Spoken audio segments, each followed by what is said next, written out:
Hello guys, welcome to the Bong Prani YouTube channel and Facebook page. তো guys, যে giveaway announcement ছিল সেটা তো করে দিচ্ছি। কাকে দিচ্ছি সেটা আমি দেখিয়ে দিচ্ছি স্ক্রিনশটে। সে অ্যাকচুয়ালি আমার এক ফ্রেন্ডই হয়, যে পাইছে সেই মাছটা। তো ও মাছ পেয়ে অনেক খুশি। তো এরকম আরও গিভওয়ে অ্যানাউন্সমেন্ট কিন্তু হতেই থাকবে। টাইম লাগবে অল্প, কিন্তু হবে। তো তার জন্য সাবস্ক্রাইব করে রাখো আমার চ্যানেলটাকে। আপডেট পাওয়ার জন্য নোটিফিকেশনটা অন করে রাখো। টুক করে নোটিফিকেশন পাওয়া যাবে আর ভিডিও দেখে নেবা। আর আজকের আপডেট হচ্ছে এরকম মোটামুটি আরও কয়েকটা ট্যাঙ্ক আমি নিয়ে আসছি। এগুলোর মধ্যেও মানে মাছের ব্রিডিং করাবো, এরকম প্ল্যান। এগুলোকে সেট করতে হবে, ধুইতে হবে, পরিষ্কার করতে হবে। আর ট্রিপালও নিয়ে আসছি। তো গাইস, আগেরবার যে ট্রিপালটা আনছিলাম, এই ব্ল্যাক কালার, এটা অনেকটা মোটা, তার জন্য এটার দাম বেশি ছিল। এইবার যে আমি ট্রিপালটা নিয়ে আসছি সেটা অনেক কম দামে, কেজিতে 140 টাকা সামথিং কিছু। তো খুব ইজিলি পাওয়া যায়। তো এগুলোকে সেট করবো। ততক্ষণে আমার ফিশগুলোকে দেখাই আপডেট। ওরা একদম হেলদি আছে, একদম ফার্স্ট ক্লাস।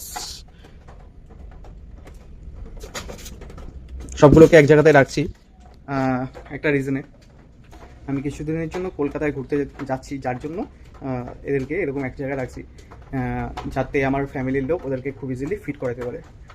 তো এইটুক টাইমের মধ্যে ক্রস ব্রিডিং হয়ে গেলে তো মুশকিল। কিন্তু আমি যার কাছ থেকে আনছিলাম, মানে জাজবিরদা, তো ও একই জায়গাতেই রাখতো মাছগুলো। আমি সেপারেট করে রাখছিলাম, কোনো অসুবিধা হবে না তার জন্য। আর এদিকে এই ট্যাঙ্কটাতে তো সেপারেটই থাকবে, ওরা সেপারেটই থাকবে।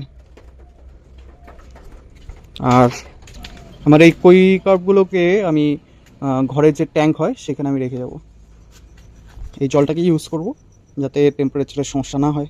আর অল্প কিছু জল চেঞ্জও করে দেবো, মানে নতুন জলও থাকবে, তাতে অক্সিজেন থাকবে জলের মধ্যে। আর অক্সিজেনের সাপ্লাই তো চলতেই থাকবে। মলিগুলো যেখানে রাখছিলাম সেই ট্যাঙ্কটাতেই রাখবো, আর ওদেরকে অন্য জায়গায় সেপারেট করে দেবো।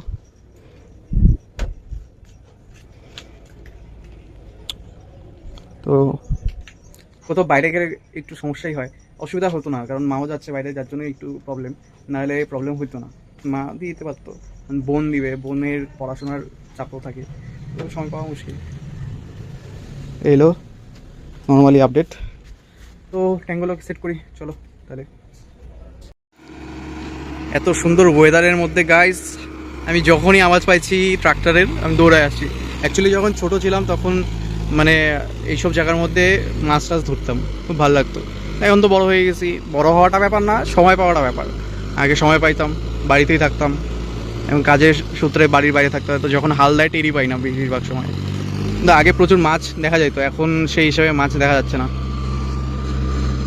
কই, খুলসা, এইসব।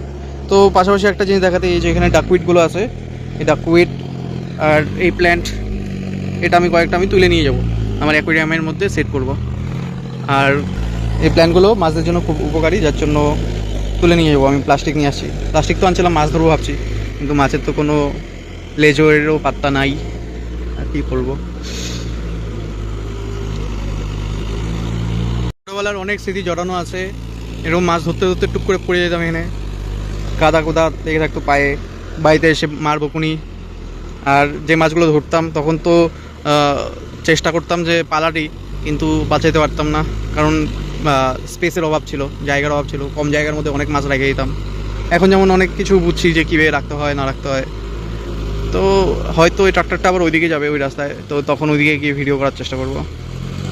কতদিন পর এরকম জিনিস দেখতে পাচ্ছি, সচরাচর তো হয়ই না। লাস্ট টাইম ওই দিক থেকে প্রচুর মাছ ধরছিলাম, মানে ম্যাক্সিমাম কাঁকড়া মাছ, এরকম কোথাও একটা দিক থেকে। আর আজকে ওয়েদারটা জাস্ট অসাম। ট্রিপাল কেটে এটা পরিষ্কার করার পর জল ভরতে ভরতে অলমোস্ট রাত হয়ে গেল।